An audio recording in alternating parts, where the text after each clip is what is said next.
Hello beautiful viewers, welcome back to Everlasting Summer. Now last time we left off, we are entering the creepy house again where Shurik is hopefully somewhere in here, even though we kinda know he's somewhere in here, but you know, adventures that happen again.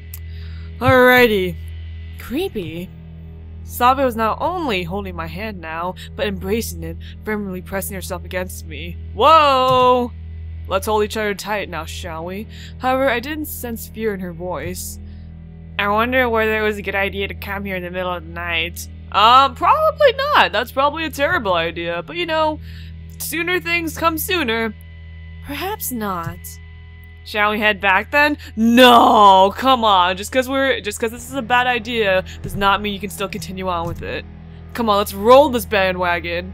No, what about Shurik? Yeah, Slavia, you know what I'm talking about. She said in a genuine astonishment. Well, Shurik, why did he even come here in the first place? Maybe he isn't even here. Where else would he be? I don't know. Eaten by wolves, maybe? Oh, Semyon, that's a terrible joke. Don't say that! Slavia frowned and stepped away from me. Oh, there you go. Okay, Semyon. Come on, let's get our game back together. I was already so used to being with her that I was slightly upset by her reproach. Well, okay. Let's just assume that wolves don't exist, right? Though you can never be sure. Well, since we're here, let's search. Oh god, Shurik, where the hell are you? Even though you're probably in the same place as before. We all searched the rooms in the old camp. Playrooms, bedrooms, canteen, kitchen, and toilets! I even looked in the closet, which was choked with empty, decaying cardboard boxes. Cardboard boxes. Look! When we returned to the place we started from, Slavia picked up something from the floor and gave it to me. It was an old doll, with torn, frayed threads, missing a hand, front, and eye, faded from the damp. Well, thank you, Slavia, for finding something very creepy. So, what? I pity it. What do you mean pity it? What, this doll? Yes. Why did you pity it? Yeah, Semyon, ask her. Someone played with her, and then just threw her away and forgot about her. And she's been here all alone all these years, in the rain, in the cold. I couldn't realize if Slavia was serious or not. I mean, yes, I do understand that the doll must have been really lonely, but then couldn't you argue that everything in here is lonely? Couldn't you argue that kids played with everything in this room?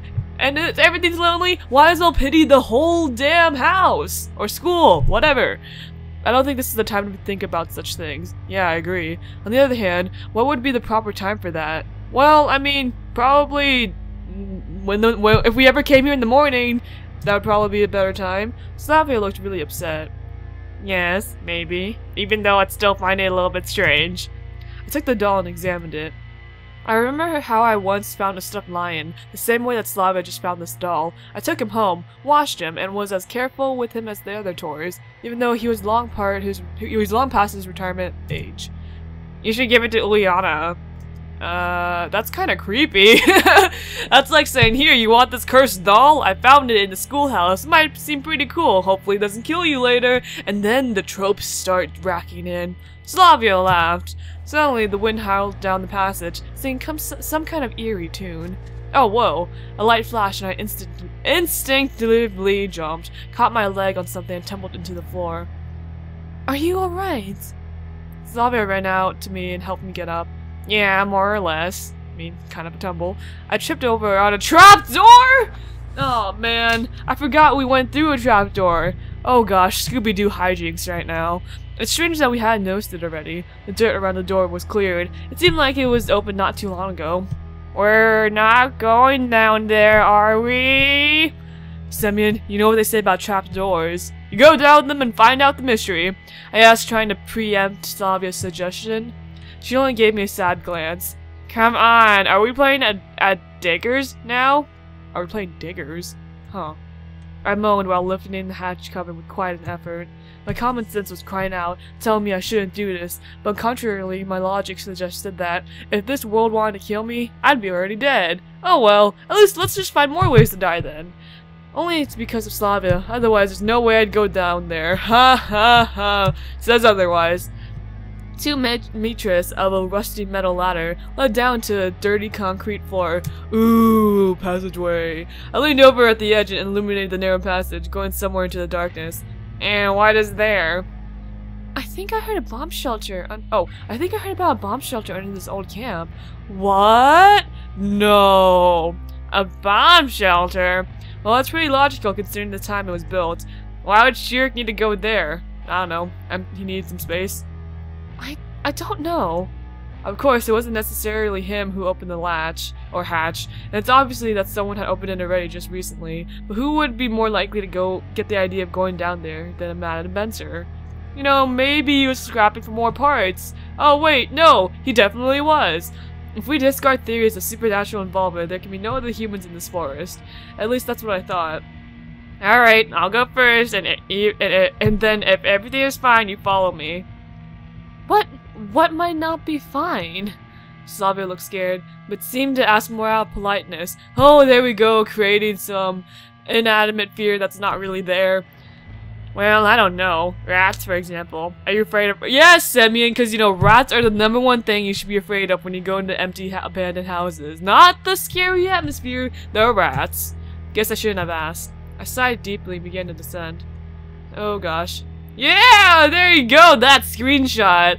I do have to admit, even though they reused the screenshot for the one before, at least I think they look different. I hope they didn't use the same face, I don't remember exactly, but I like this screenshot. It actually integrates a lot more than the first one.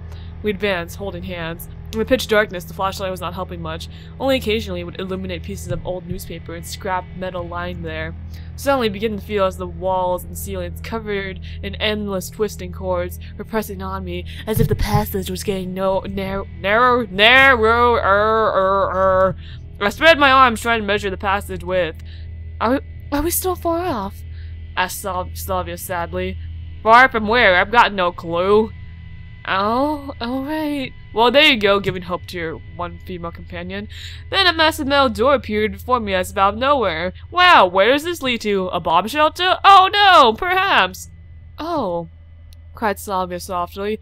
I tried the handle and seemed to yield a bit. You ready?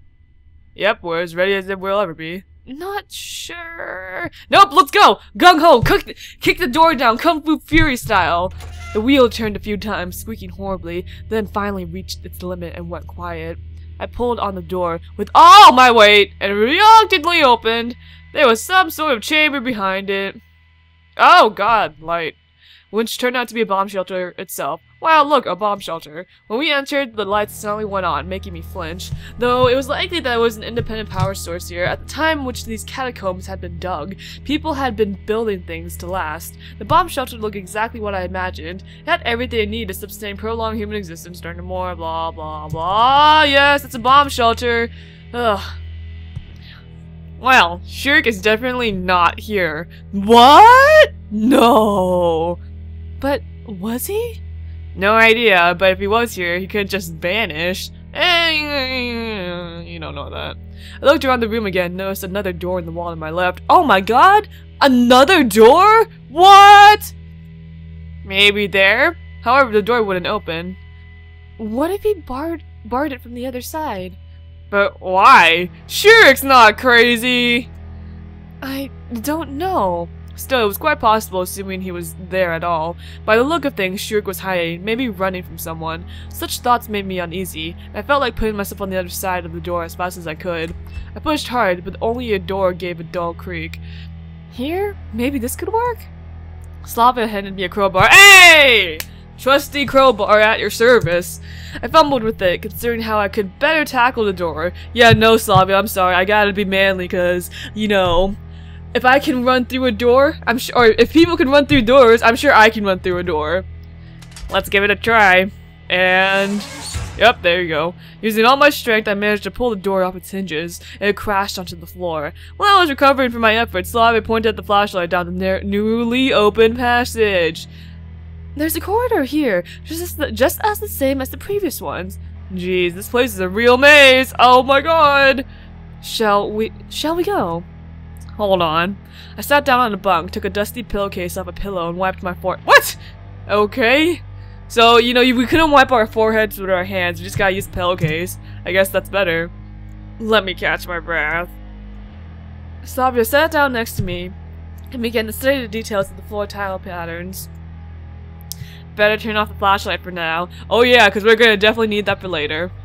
Oh man, I really wonder how the Shurik encounter is gonna go, because I know with Lena last time it was all calm and nice, but like, I have a feeling Slavia might do the same thing, but not as creepy, you know? Oh, yes.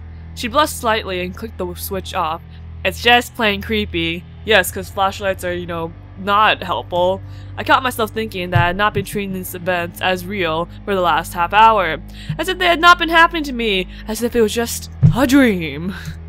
Just like back then, 4 days ago, in the first few minutes I found myself here. Yes, lately I might have started getting used to this world, this reality, as it had become reality for me. Semyon, I know the feeling. I've gone through this once already. And the feeling deep in my soul that I had to find an exit was not so acute anymore. Come on, we can go find our exit later, just gotta go rescue Shurik, and then go do more hijinks. But then now again, in a blink of an eye, the forest, the old camp, the bomb shelter. There was absolutely nothing supernatural about any of it, but neither of it was normal, like anything from my previous life. Yes, agreed Slavia. Don't you find any of this strange? What exactly? Yep, nope. Everyone has that syndrome where, like, they think everything's normal and Semyon's just like, oh my god. But then again, we're in this world, so they should think everything's normal. But, fish out of water. Well, the fact that we were sitting here, just you and me, in the night, wouldn't it be normal in such a situation to instead wait till morning and then call the police? Yeah, I guess so, but no. At Camp Soviet, we like to do everything by ourselves because we live by the Camp Pioneer rule. Yep, she replied thoughtfully. Of course, I almost volunteered. I shouldn't have. Well, almost isn't quite right, but still. Yeah, no, it's literally Olga Denitrova is like, gosh, guys, who wants to do the meaningless, hard, super terrible task that no one wants to do? Semyon, I bet you want to do it, right? You want to do it. Now go do it. And it's just like, oh, well, now we have to go do it. Well, almost isn't quite right, but still. But if you wanted to help, if Shurik is here, we should find him as soon as possible. What? No! At this rate, we'll be the only ones they're looking for, you know. He did manage to get lost in here. Slavia looked frustrated. Alright, I didn't mean anything like that, but maybe he's not here. Maybe he actually went back to the camp a long time ago. Yeah, but I mean, like, any time there's a theory, a good theory, like anything that sounds good, it's probably wrong. The worst that it is, it's probably more likely that happened. Yes, maybe not. But we should still check, right? Of course! Oh yeah, we gotta check. We gotta go through that maze again! Slavia got up and held out her hand to me. It seemed that she wasn't afraid of me. Though I'm already tired of being scared myself and now only wanted to end this as soon as possible. The tunnel! The corridor was identical to the other one which we came through to get to the bomb shelter. I was walking at a slow pace, carefully watching the floor and checking from time to time whether the passage was getting narrower. Look! What, Slavia? Oh my god, a hole? A hole in the ground? I can't believe it! Slavia held my hand tighter and pointed at the breach in the middle of the tunnel. It was wide enough for a man to climb through, or to fall down. You know, whichever one sounds better at this point. Maybe... I pointed to the light down, but there seemed to be nothing but ground at the bottom. I think we should check it out. The hole was shallow enough for us to climb out afterwards, so at first sight there was nothing to be afraid of. Oh dear god, no, we're back at this again! Climbed out and carefully helped Slavia. We found ourselves in some kind of mine.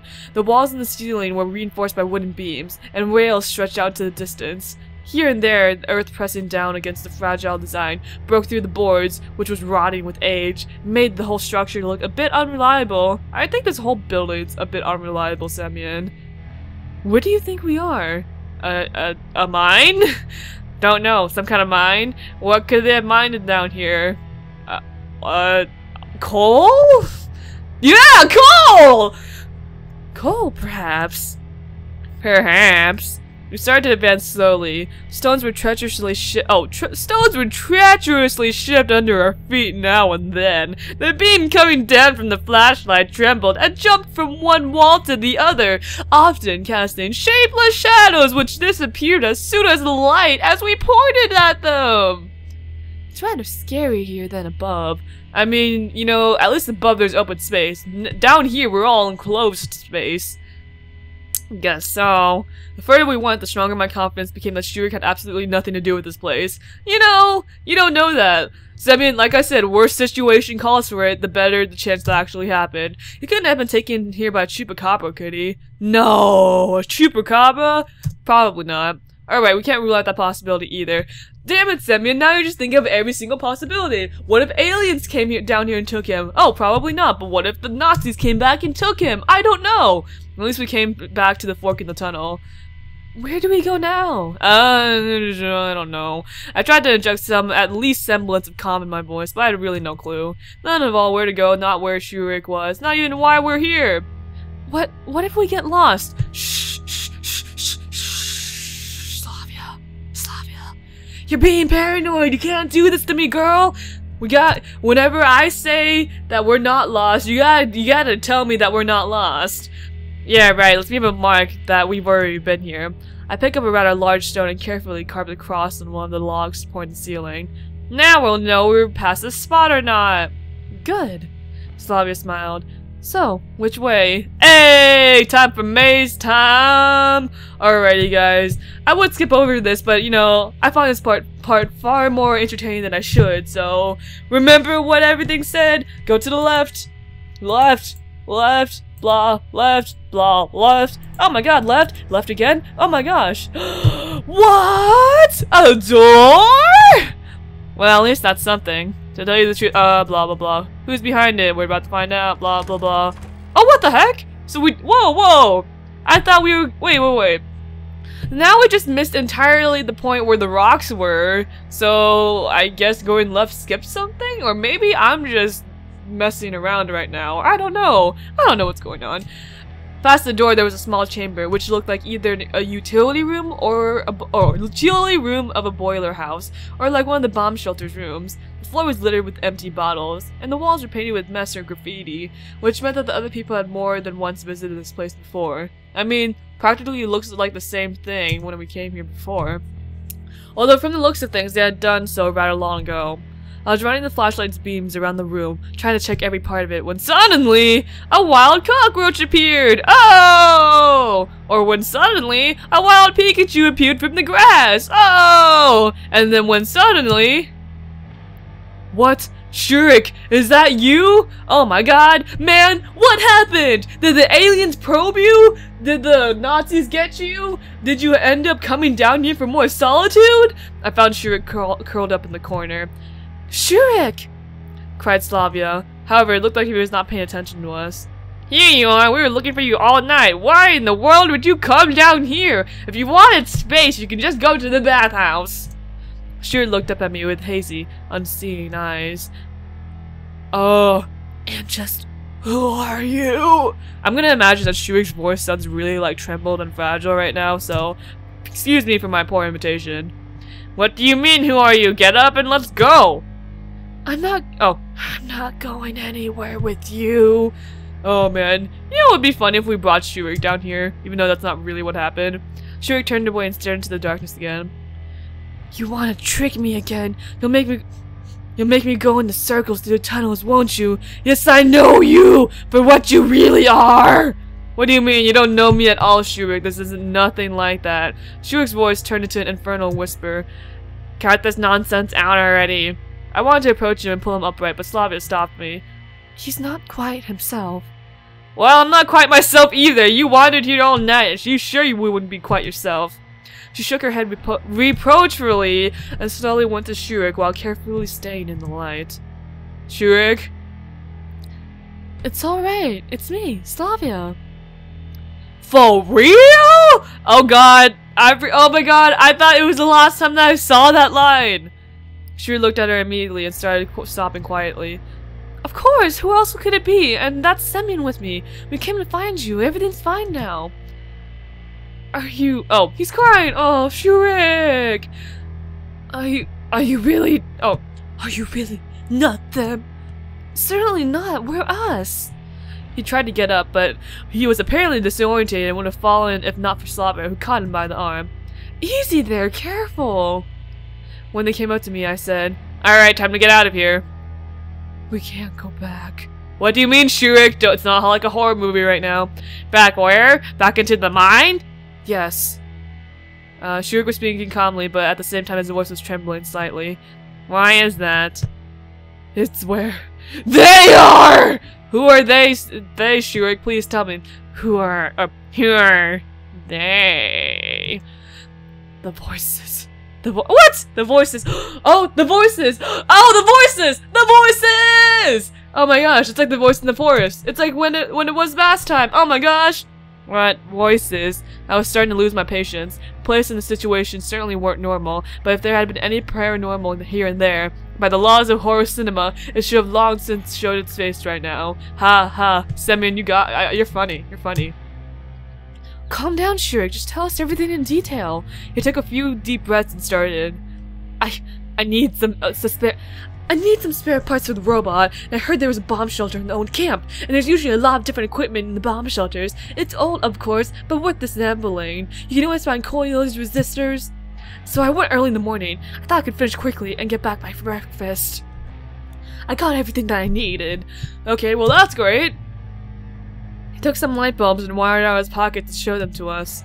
But then, up there in the bomb shelter, I heard some sounds from behind the door, something like moans and wails. I first got scared, but then I thought a person could be a danger, so I went there. And then you got your mind fucked up. That's what happens when, you know, strange noises.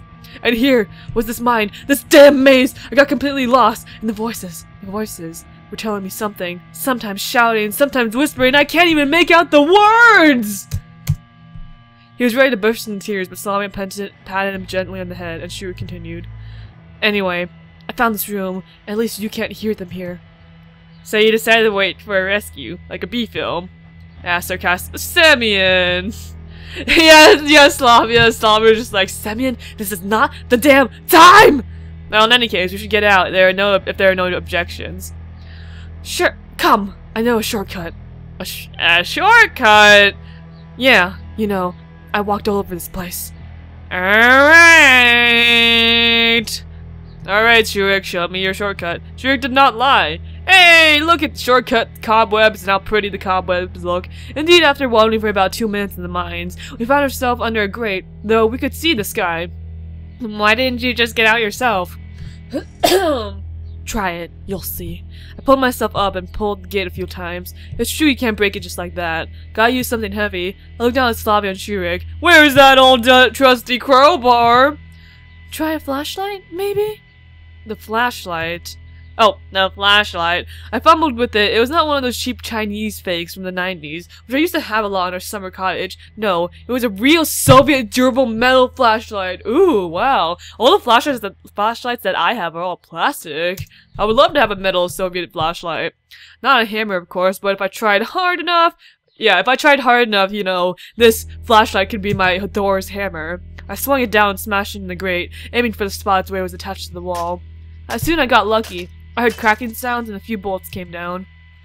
A minute later, I was lying on the grass under the monument and breathing in the fresh air with the light. And, you know, right under the Genna statue, because, you know, Genna has her back. Well then, I'll be going. Thank you. Shurik looked a bit lost. I eyed him questioningly for a bit, but ended up saying nothing and just waved my hand for a goodbye. After all, I had neither the strength nor will to talk to him.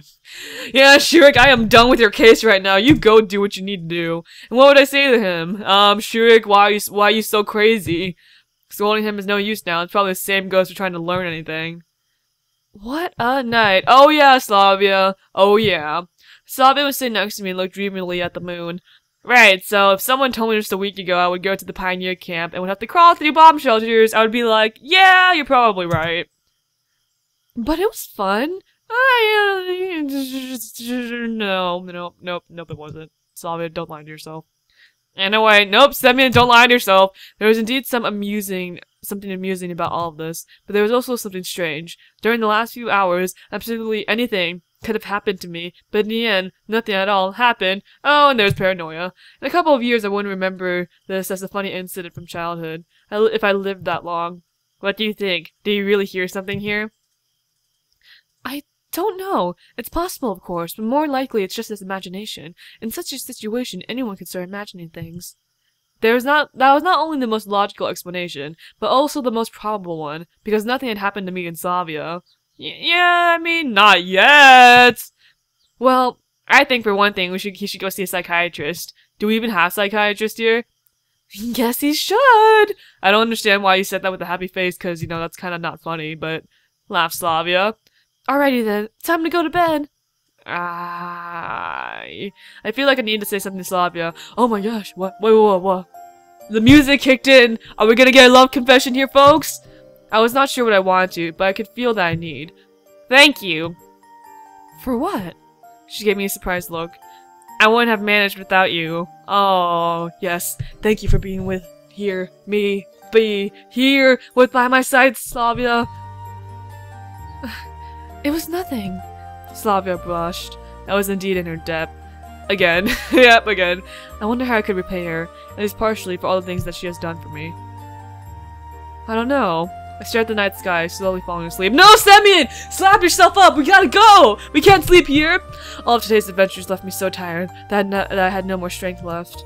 You know, in other different circumstances, I would have surely confessed my— Oh, I knew it! I mean, but I didn't know it, but I did knew it. I said, losing touch with reality. Thoughts usually worked much faster than common sense. When Slavia wasn't there anymore, it was probably for the best. At least she didn't hear. Though it's strange. Why did she leave without saying goodbye? Well, whatever. I'll sleep on it and see it in the morning. Oh, Slavia, you could have heard me whisper I love you in secret. Oh man. Oh. I hear the music. That means something bad's gonna happen. There's a light in the window, that means she's waiting for me. And in that turn, which means I'm in for a lecture again. This time it'll just be pointless as ever. I had absolutely no desire to discuss whether I was right or wrong. Blah. Olga, I'm so sorry, I can't deal with your bullshit right now. Here you are, I said blankly, looking cheerfully at the deck chair. Semyon! Yeah. We found Shurik, Slavia gave you the details tomorrow, and now I'd really like to sleep.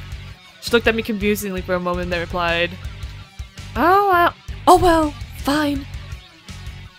I don't know if mentioning Slavia played its role, but half a minute later I was already in my bed. The events of the day keep turning over for a short while in my head, but soon started to ache, as if my consciousness was switched to safe mode and started to reboot.